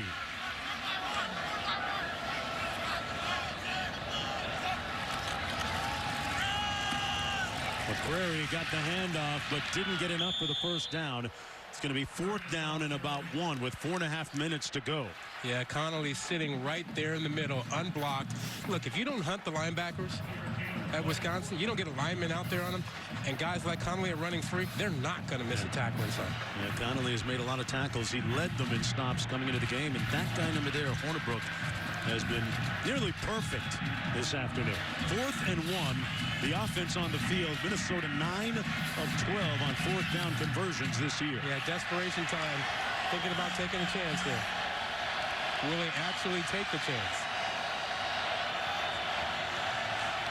Maybe just trying to draw the defense offside. Play clock down to 0. And P.J. Fleck calls timeout. Minnesota. Self-described as a self-made coach. Didn't grow up with a father who was in the business of coaching, and his dad was, well, his dad killed bugs for a living, and his mom was a teacher's aide. Came up very modestly. I love the story. He was at the Cotton Bowl press conference and talked about, hey, you know, I'm a self-made guy. I didn't have the benefit of, you know, being a coach's son and whatnot, and so I had to kind of make my own way into the profession. With Coach Chris beside him. With Coach Chris beside him. Coach Chris looks up and goes, yeah, my dad was a coach. Yeah, thank you very much. You know, he said he keeps apologizing to Coach Chris every time he sees him. I meant nothing by that. Unintended. 4th and 1.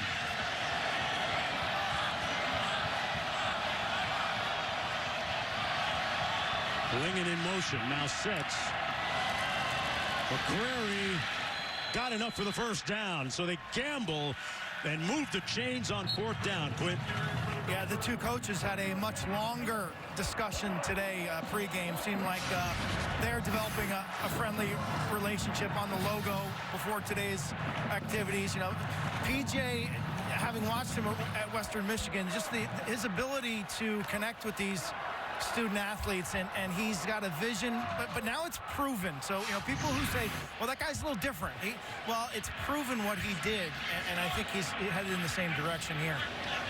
He really appeals to the millennials. First down and 10. Little option into the boundary. Croft tackled at the 33 by Ryan Connolly, shooting the gap and making a great play defensively. Well, we've talked about it. You know, if these guys get to run free, they will make plays. He's right here. You just see him run through the hole. He'll see the gap and shuts the play down. You don't get a body, you don't get a hat on those backers. They will make you pay. 2nd and 12 coming up.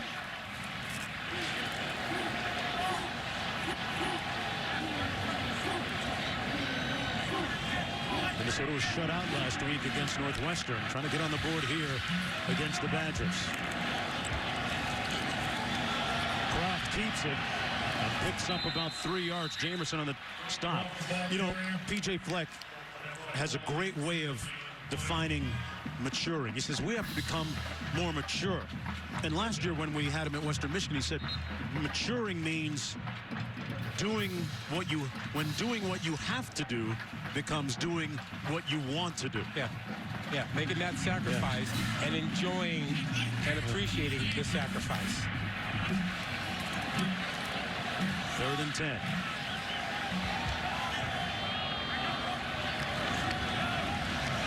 McCrary bottled up with nowhere to go. Those linebackers, T.J. Edwards that time, run so extremely well. Well, Edwards, the former high school quarterback, anticipated this play, moved himself. He was already running to the outside at the snap.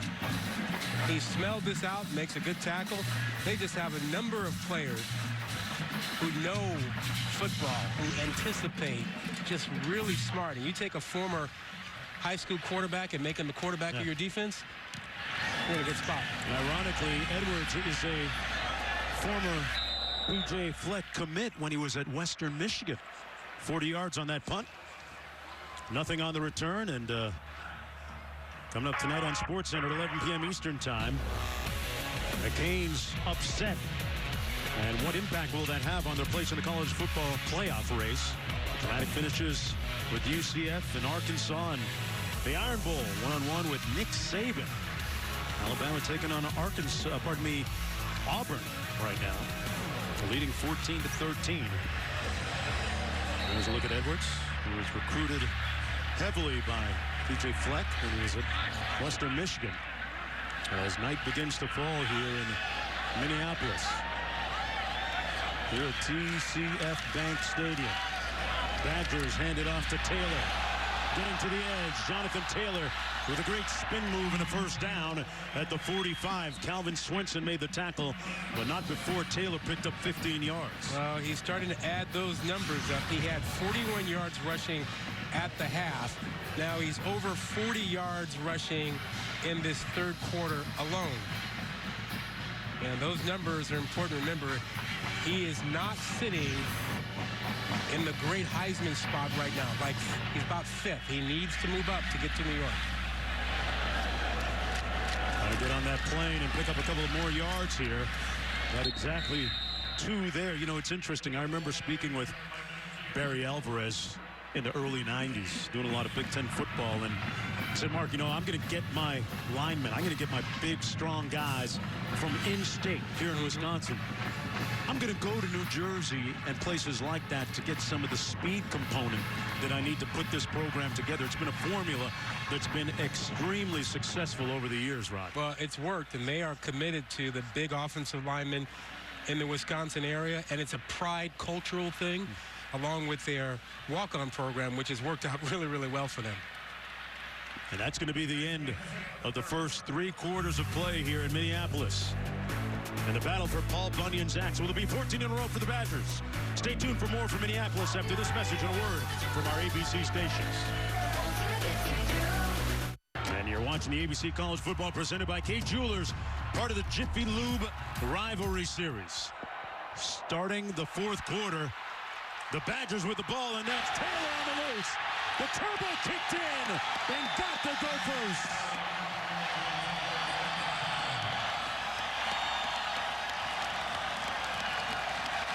That's how you start the 4th quarter. 53 yards for the score. That's going to put him at 149 yards for the day. Good numbers, but great blocking by Davis, his wide receiver down the field. We talked about the burst, his 100-meter time. You saw the burst there. A true freshman. A major contributor. A year ago this time, he was thinking about the prom.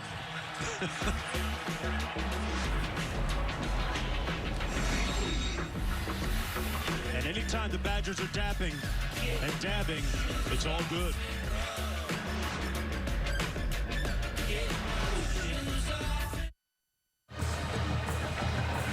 Well, Jonathan Taylor with a touchdown, making it a 31-0 ball game. He now has his 9th 100-plus rushing yard game of the season. And the Badgers going to kick off again in commanding control here as we begin the fourth quarter. Just 9 seconds into the period.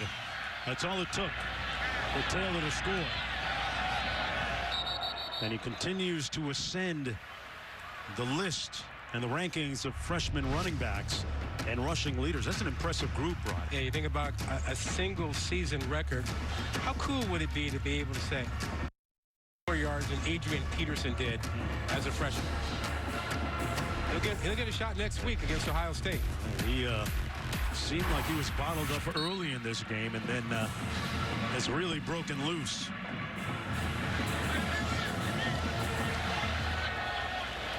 Okay, so maybe he wasn't quite thinking about the prom last year at this time. Maybe what he was going to get for Christmas for his last year of high school. First down and 10. That's going to be Rodney Smith. No, he could have been planning his prom date in December for, you know, the Hold on a second. I got a call from New York. yeah, he's going to. Is he going to New York yet? A little soon. The airline wants to know whether we book his ticket. A little soon. I mean, you think about the Heisman and, you know, who's up there, and you Baker Mayfield, you start looking at, well, that's kind of a lock at first. Certainly Bryce Love looks like he's definitely going to get an invite. And you don't know where the cut line is. You don't know if they're going to bring 3 guys or 4 guys or 5 guys back. Second down and 6.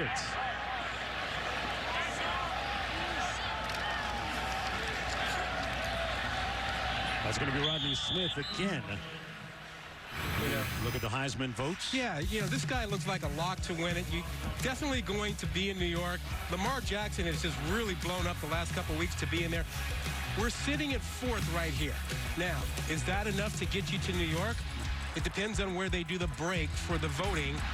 Might be enough. If it's not, he's got to move into that 3rd spot. But better to be in 4th than 5th, you know, with Saquon Barkley kind of falling off the last 3 weeks.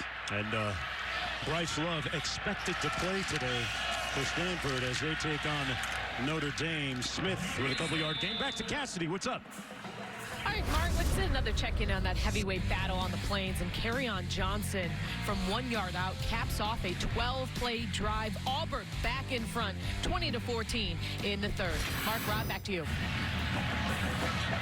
Well, what a battle down there in the shadows of Toomer's corner. Alabama undefeated. Auburn with a couple of losses. 1st and 10, Gophers here. 13 minutes to go. And Wisconsin in control.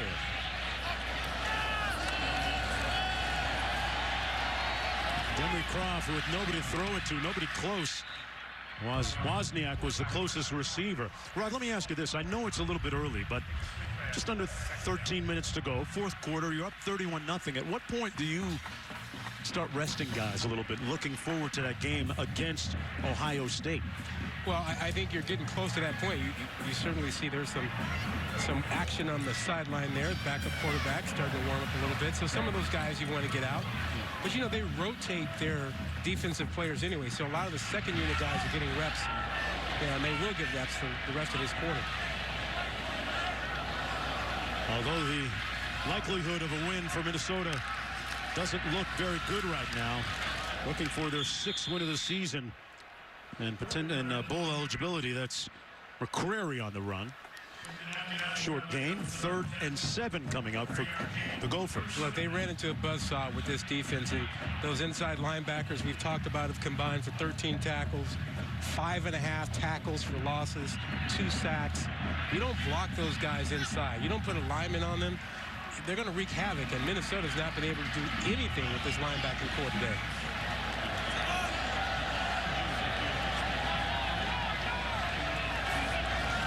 Croft completes it to Smith out of the backfield. Going to pick up the first down and into Badger territory at the 48-yard line. If you're Ohio State, that's a play you mark. You know, running backs, on linebackers, in the flat, in the middle of the field, as we have a Minnesota player down now. Yeah, one of the offensive linemen. Looks like it might be Vincent Calhoun, Yeah, number looks like 76. With 12:03 to go here in the fourth quarter, we're going to take a break and come back after this.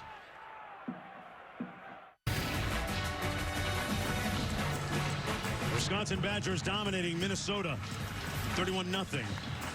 And that axe has been in Madison on the isthmus of Lake Mendota and Monona. Unwrap that thing. why is it covered up now? It's got a permanent home in there, man. Unwrap it. Show it. Been there a while, 13 consecutive years. Rodney Smith taking it inside the 45. We saw the axe get off the bus and now on the sidelines, and that was one of the great scenes in college football I've ever seen, Rod, was that one year that Minnesota defeated Wisconsin. They stormed the Badger sideline, jumped over the bench, and pulled the axe out of the box. Yeah. Didn't they use the axe to pretend to chop down the goalpost? Yeah, that was next.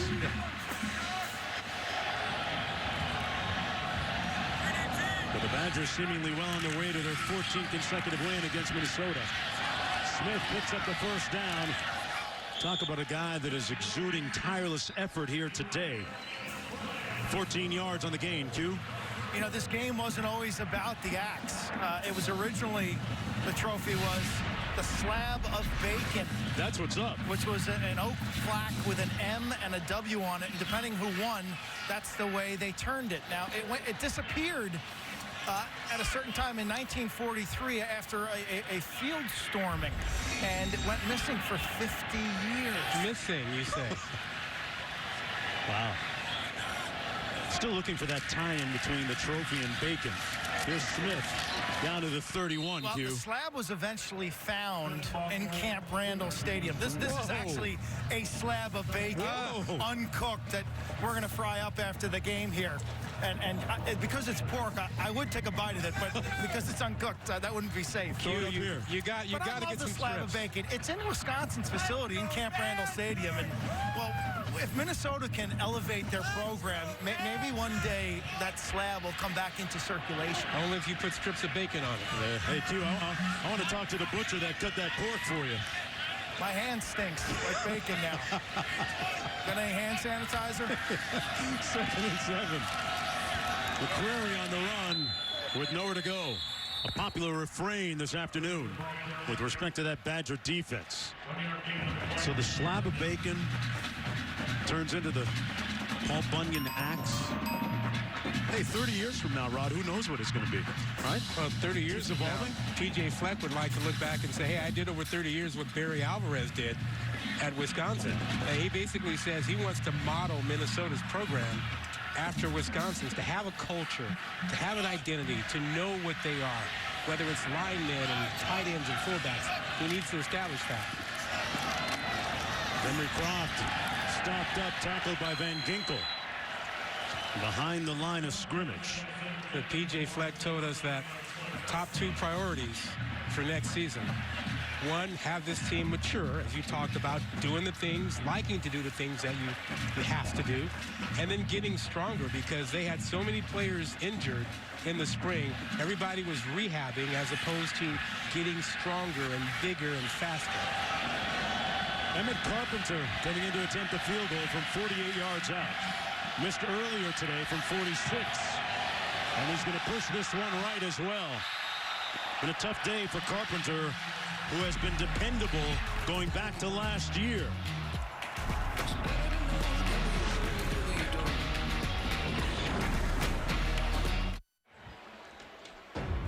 Let's take a look at today's All Hands In play, brought to you by Allstate. Well, it starts with the good hands from Hornibrook and finding his tight ends, Fumagalli and Peniston, for touchdowns, and then a bullet to Davis.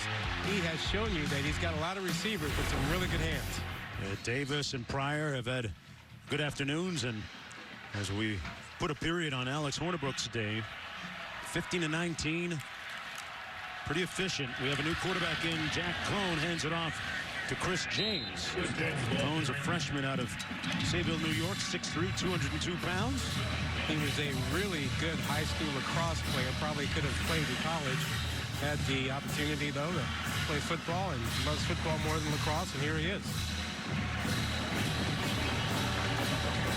2nd and 5. Any guy that plays a sport where getting cross-checked across the back is illegal. Right, Quint? I want to see him with the axe in his hands. That's not a good idea. 2nd and 5. And off again to James, and James will pick up the first down. Back to Cassidy in the studio. Thanks, Mark. Number 22 Northwestern in Illinois for the Land of Lincoln Trophy. And Cam Thomas here fumbles, and Sam Miller recovers it for the score. The Wildcats up 21-7 in the third and looking to end the regular season with a 7th straight win. Mark, Rob, back to you. All righty. 7:23 to go. As Jonathan Taylor and the Badgers looking at a 12-0 season going into next week's big matchup in the conference championship game against Ohio State. Do you like them against Ohio State? Well, a lot of that's going to be contingent on the health of J.T. Barrett. He left that game earlier today. Groshek runs it, picks up about 6 yards on the play. But tell you what, the way that Hornibrook has played the last 2 weeks, he's in a great position right now. Yeah. Great rhythm. Yeah, that's a good point. I know that, Wisconsin fans have been polarized by his play this season. But if you just look at the last 3 weeks or so, 2-3 weeks of his play, you got to say he's been giving Wisconsin great quarterback play. And Q, if that continues, you got to like the way the committee looks at this team, and you got to like their chances against Ohio State. I agree completely. And one thing I think that you'll see from Wisconsin when they attack Ohio State would be utilizing the tight end. You go back to that Iowa victory over the Buckeyes, and they threw to the tight end 9 times. Number 45. So Fumagalli and company 2nd down. could have a big day. It's something you saw in the first quarter today, actually. Michigan had some open looks to their tight ends that they airmailed early in that game. Yeah. And especially off of play action. So that's right in the Badgers' wheelhouse. Yeah, and I just don't know how Ohio State will run against this defense. You think about that game last year. Barrett ran for more than 90 yards. And if J.T. Barrett isn't available and he can't give you that kind of performance, I don't know that Ohio State will have a rushing attack against this Wisconsin defense. Badgers going to run this one again. This is Groshek, Derek Groshek. Had a career-long run earlier today. The matchup next week in the Big Ten championship game will be the Wisconsin Badgers against the Ohio State Buckeyes, and look at some of the pertinent numbers. Yeah, I think Ohio State's going to have to throw to their running backs. To the point you made earlier in this game, J.K. Dobbins has a number of receptions this year. Mike Weber, not as many. And then get the ball to their space players, guys like Paris Campbell and K.J. Hill. Well, I agree, Q. I think that's the way you have to attack this defense for Wisconsin. You attack the linebackers, make them play in space, make them cover running backs in the passing game. Cohn with time in the pocket.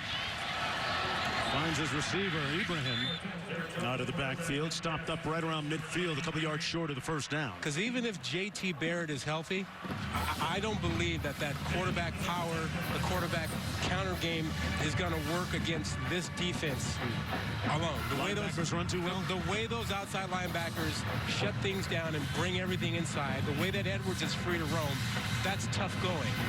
And you know what scared me, if you're a Buckeye fan, more than anything, and I only watched about the first 20 minutes of that game, Ohio State tackling early in that game was not good at all. And that, if you're playing against Jonathan Taylor, you better be tackling with some authority. And 4th down, here's the punt from Anthony Lottie. Chenault with a fair catch on the 39-yard punt. It's been all Badgers all day. Doing it for the Badger culture.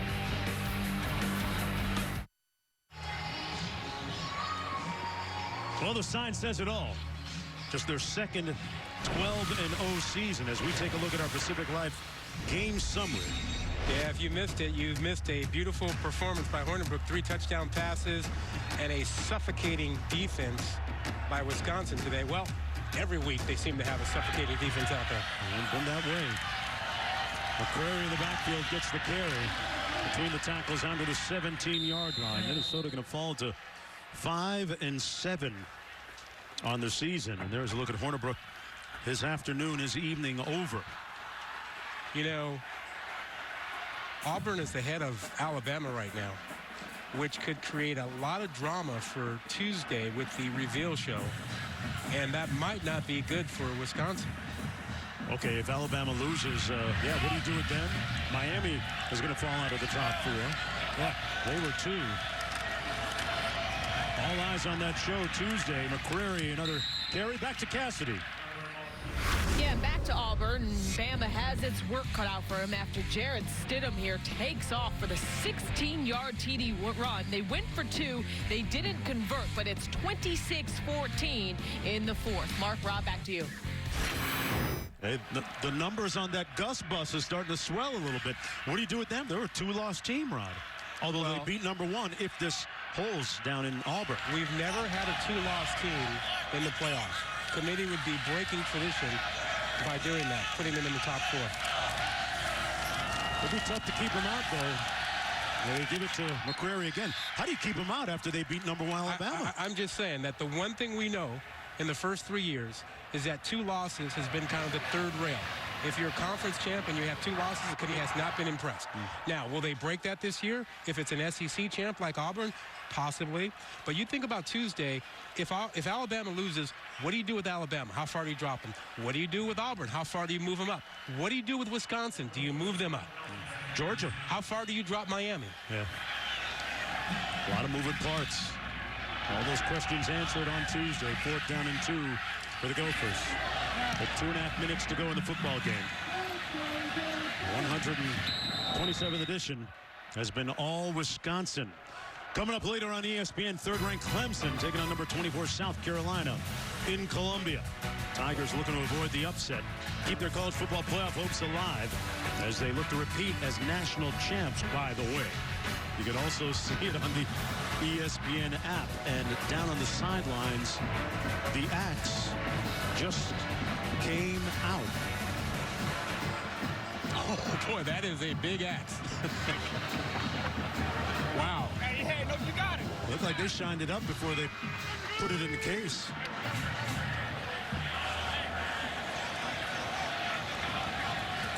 High snap to Cone, the quarterback. They lose it and recovered by Jack Cone. Well, I guess if you are Paul Bunyan, 18 feet tall, you need a big axe to carry it around, right? I'll put that on my my ox, Babe, and let Babe carry it.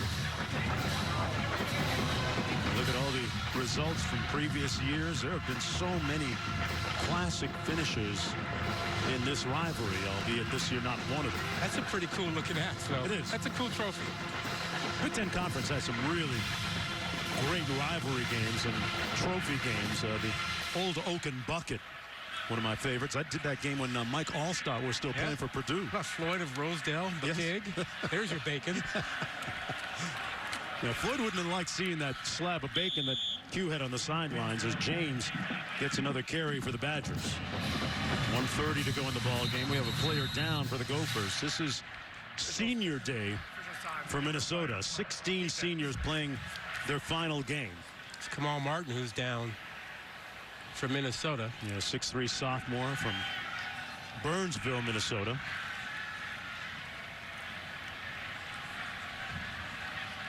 But P.J. Fleck will get things going here. Martin a little wobbly. You're right, I was talking about it before. Fleck out there looking after one of his players and greeting his players. That's a long way up to get his tight end, Wozniak, who's 6'10". Well, you think about these seniors and what they've been through at Minnesota. You know, 3 different head coaches during their career. Not the guy who recruited you, not the guy who came into your home and visited with your folks. You know, a stranger. And they've been through all that and some other controversies. And here they are finishing up with the new head coach. It's changed the culture that they've bought into. You know, that's a lot of stuff in a 4 or 5 year career. 3rd down and 10. Cone going to pass and finds his target at the 45, complete. to Peniston, tight end, and another catch for him today. Rod, we talked about one of the nuances of P.J. Fleck a moment ago. You saw Kamal Martin was injured. Fleck, every time one of his players has been hurt today, has gone out on the field. Yeah. And that counts for something, I would think. It does. More than just symbolism, right? Well, he's got this culture about he's completely invested in the players and their entire lives, and it's more than, than just what they do on the field. So, yeah, if he's sitting down with them talking to them about their personal relationships, he's on the field when they get hurt. Hand off to Groshek. And Groshek picks up about 8 yards with 22 seconds to go, and that'll about do it. As Paul Bunyan's axe will stay in Madison for the 14th consecutive year. And they couldn't wait to raise that skyward here in Minneapolis. Something a little extra sweet when you achieve this kind of win on the road. And the Badgers raise it. James takes it out to midfield and will share it with his teammates. The last shutout in this series was back in 1982 when Wisconsin also won 24-0. This is the very first time the Badgers have actually led in the series. Quint, down to you. Alex Hornibrook shaking hands with P.J. Fleck. You just saw the axe run by. What emotions does that bring out of you? It's awesome. It's great to see all those seniors and us keep the axe. See them how happy every guy is there. It's awesome. 2 weeks in a row now, you've played very well. Why do you think? What is most responsible for that? I'm not sure. I think our offense is settling down and getting a lot better here at the end of the season, and we're just improving on what we're doing the week before. Why is that? I don't know. You can't put your finger on it. No, I think everybody's just improving, and the guys are getting closer. Season's getting longer, so it's been fun. How do you describe this program's mental toughness to bear down, to play well today without looking forward? I think it's just a tradition of what we do here. It's a hard-working program, and we got a bunch of unselfish guys that are just here to play for the team. Congratulations. Thank you. Mark. All right, Q, they symbolically chopped down the Minnesota goalposts here with Paul Bunyan's axe, as the Wisconsin Badgers improve to 12-0 for the second time in program history. Hornibrook with 3 touchdown passes, and Rod, next week Wisconsin taking on Ohio State. That guy, Jonathan Taylor, going to have a lot to say in the final decision of that. Well, our friends in Vegas will probably have Ohio State as a 7 to 9 point favorite. But if you look at quarterback play, we don't know if J.T. Barrett will be healthy. That's a huge issue. But the way Hornibrook is playing at quarterback right now, this Wisconsin team is firing on all cylinders. I like their chances against the Buckeyes. All right. Well, we will see the result of that in 7 days. 31-0, the final score. The Badgers 12-0, looking forward to next week. Stay tuned, folks. College Football Scoreboard is coming up. For Rod Gilmore and Quint Kessenich, I'm Mark Jones. College Football Scoreboard after this word from our ABC station. So long from Minneapolis. Cheese.